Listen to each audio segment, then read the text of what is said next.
আসসালামু আলাইকুম।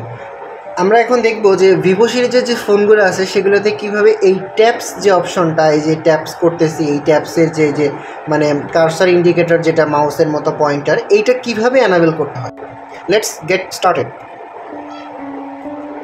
তো প্রথমে হচ্ছে সেটিংসে যেতে হবে। সেটিংসে যে আপনাকে অ্যাবাউট অপশনে যেতে হবে। এখানে যে সফটওয়্যার ইনফরমেশন থেকে বিল্ড নাম্বারগুলোকে আপনাকে অ্যানাবেল করে দিতে হবে। 5 টাইমস আপনাকে এখানে ক্লিক করতে হবে, দেন আপনার সবগুলো অ্যানাবেল হয়ে যাবে। এরপর আপনি ব্যাক আসবেন, আবারও ব্যাক আসবেন। এরপর আপনি এখানে ডেভেলপার মোডটা আপনাকে খুঁজতে হবে। যদি না পান সেক্ষেত্রে আপনাকে এখানে সার্চ করতে হবে ট্যাপস। ট্যাপস যদি আপনি লেখেন এখানে চলে আসবে।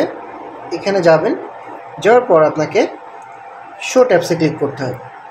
মিনিমাইজ করে দেন, দেখেন এখন আপনার এটা অন হয়ে গেছে। এখন যদি আপনি আবার অফ করতে চান সেক্ষেত্রে আপনাকে আবারও সেটিংসে আসতে হবে। সেটিংসে এসে ট্যাপস লিখে ক্লিক করবেন, ক্লিক করে জাস্ট এটাকে ডিসেবল করে দেবেন।